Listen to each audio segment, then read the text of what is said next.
Breaking news at 11, we're receiving reports of a large police presence and a SWAT team surrounding a house near Magneto Park. We're told it's near 23rd Avenue and Howard. That's located right there on the map. KREM 2 has a crew on the way there now. We'll be sure to update you with more details later in our newscast. And thanks for staying up late with us tonight. I'm Regina On.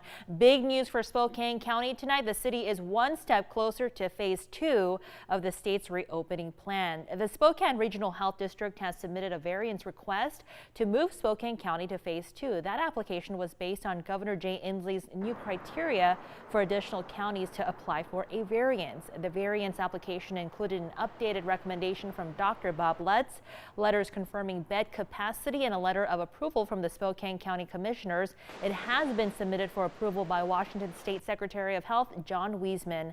And until that request is approved, businesses must follow the guidelines outlined in phase 1.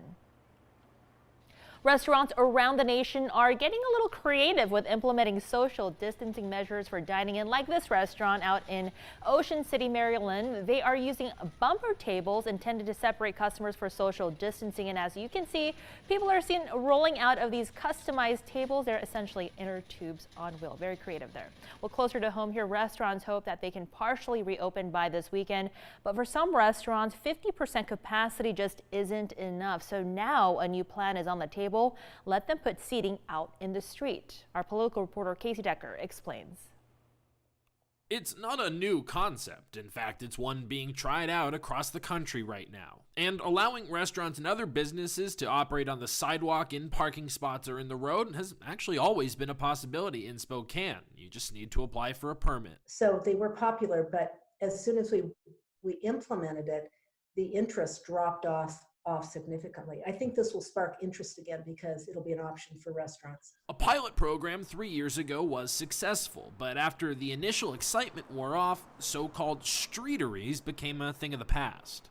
I think it was just too cumbersome to go through all the hoops. Now they might be the way to save many restaurants' futures. Well, I think in some cases, it might make the difference between a restaurant being able to stay open and closing permanently. Soon, Spokane City Council will vote on an ordinance designed to make those permits easier to acquire, waiving fees and cutting red tape, like public meetings that no one was coming to anyway. That was just not happening. People weren't doing it. The ordinance is expected to pass, and once it does, the city will work with the Liquor Control Board and State Health Department to figure out exactly what these streeteries could look like. It is safe because it's got barricades around it, so it's got a wall. And if they're serving alcohol, they have to have a medallion on the street that says they're licensed by Liquor Control, and they have to be roped off, just as you would if you're having a beer garden, whatever else. One idea, block off large sections of road where there are multiple businesses. You have an area like Brown's Edition with 5 restaurants in the same location.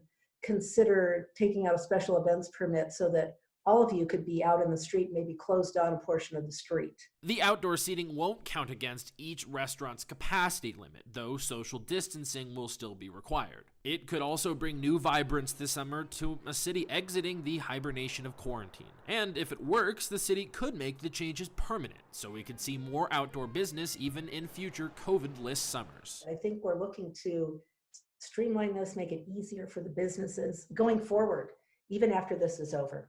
In Spokane, Casey Decker, KREM 2 News. Spokane County Commissioners and Mayor Nadine Woodward expect to be in phase 2 of reopening by this holiday weekend. In the meantime, some businesses are already open against the governor's orders. We wanted to know what happens when some businesses follow the rules and others don't. Well, first, the sheriff's office warns a non-compliant business. If nothing changes, it could issue a written notification of its non-compliance. The next step would be for law enforcement to report the business to the Spokane Regional Health Department. Gregory says the health district holds the authority to further enforce these orders. The health district would work with the county prosecutor's office to determine legal action against the reported business. That legal action would involve filing for a court order to temporarily close down the business. So far, the Spokane Police Department has made no arrests or citations relating to the governor's order. Same goes for the sheriff's office. Spokane's law enforcement agencies remain clear. They do not want to arrest you, but as they do, you should self-regulate and follow the guidelines of each reopening phase. Doing this allows officers to instead continue its primary focus on crime prevention and safety. Meanwhile, 2 Spokane Valley bars are getting warnings from the State Liquor and Cannabis Board after defying the stay-at-home order. Iron Horse Bar and Grill and the Black Diamond have both reopened in defiance of the governor's orders. The Iron Horse posted today that it was closing until further notice. The liquor board says it's immediately increasing enforcement at businesses that continue to operate illegally despite having received notices or warnings. The restaurant workers, we want to get back to work. We can't wait. We just want to do it safely. And many businesses are preparing to legally reopen soon, but not everyone is getting back to work. While restaurants are receiving their guidelines for maintaining social distancing, some of these workers won't let the green light for a while. I didn't quite understand I just didn't know how this was going to work.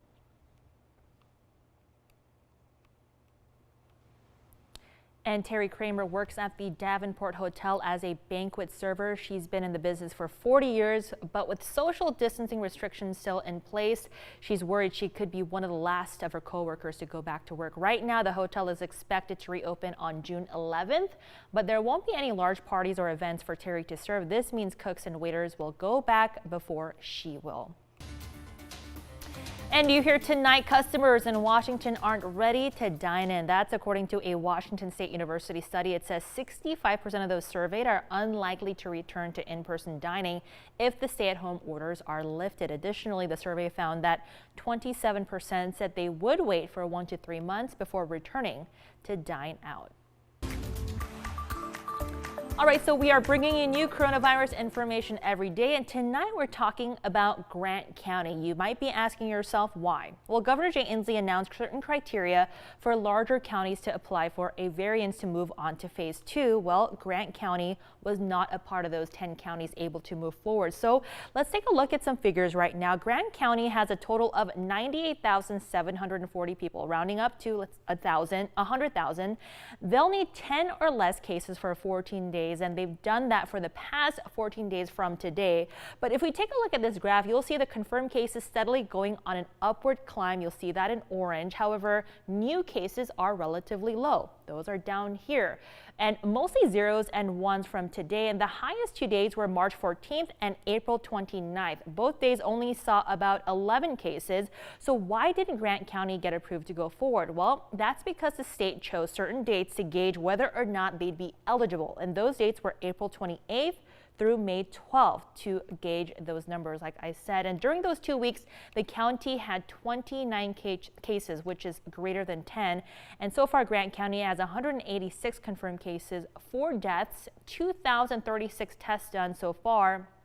In Grant County, Atkinson says even if one person gets coronavirus, it's really a big deal. We started going through the list and talking with our health officer, Dr. Brezhny. We feel like at least we can put the plan together and ask the state to look at the more current data set as a consideration for maybe Grant County could be included with that most recent group. Atkinson is urging residents of Grant County to wear masks and always practice social distancing so you can get to phase 2. She also says businesses should not open their doors without proper guidance into phase 2. Back to some breaking news. Heavy police presence and SWAT teams near Manitou Park this evening. Casey Decker live on scene now with more information. Casey? Yeah, Regina, the scene really wrapped up just a few moments ago here. Here's how it all went down. Earlier this evening, a man called 911. This is according to Spokane Police.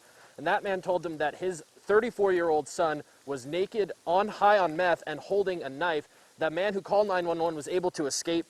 Police then came to the scene. They tried to get the man who had the knife out of the house to surrender. They had met this man before in other instances. They tried to get him to surrender. He wouldn't at first. They tried multiple negotiation tactics. SWAT was on scene. They had robots going into the house to kind of figure out where this man was. Eventually, they put pepper spray inside the house. The man then was able to run downstairs and surrender. They took the man into custody safely, so no one hurt in this scene today. It's just been wrapped up. SWAT, though, still kind of cleaning up their area here on the South Hill, but for the moment, a peaceful resolution to this breaking news. Reporting live from the South Hill, Casey Decker, KREM 2 News. All right, Casey, thanks so much for that information. Well, turning the page now, clouds to wind advisories, flood watches. We've really seen it all this week here in the inland Northwest. Meteorologist Thomas Patrick joining me now. So Thomas, what else are we going to be seeing this week? Yeah, and here's the thing. We're still tracking the rain today. It has been raining basically from sun up, clear past sundown. So more rain on the way. But at least all the rest of the days this week won't be quite as wet as it was today. But all in all, I think it was a good thing to pick up a decent amount of rainfall overall. There is that rainfall still just steady, but kind of seeing the ends of it as this band of rainfall is sliding off to the east. Looks like areas of the Palouse actually saw the most rain overall, the heaviest now shifting over close to Moscow as of right now. In fact, some areas down on the Palouse saw anywhere between 1 and 3 inches of rain. That's why there was a flood watch throughout the day today. Snow in effect till 6 a.m., but no reports of any active flooding on any of the roadways across the area. So that all in all is pretty good, and should expect that flood watch to expire on time. But it will still be a little bit cool heading into tomorrow. Temperature is still in the upper 50s, so feeling a bit more like April as opposed to May for the time being. So I'm tracking just how much more rain is in the forecast for the rest of this week and what days you can expect to be dry over the holiday weekend. That's all coming up in a few moments. I'm sure the trees are definitely appreciating the rain. Thanks so much, Thomas. Well, coming up here, a sophisticated network reportedly based in Nigeria is taking millions of dollars meant for desperate people who are out of work here at home. We break down new measures taken by the state to keep you safe. But before we go to break tonight, we want to turn the spotlight on one senior tonight. A big shout out to Haley Thomas from Coeur d'Alene High School. Her family says she's a hardworking student with a heart to help. Haley wants to be a nurse one day. Graduation is just around the corner, but keep sending in those submissions. Simply text 2020 to 509-448-2000 and we'll send you a submission link.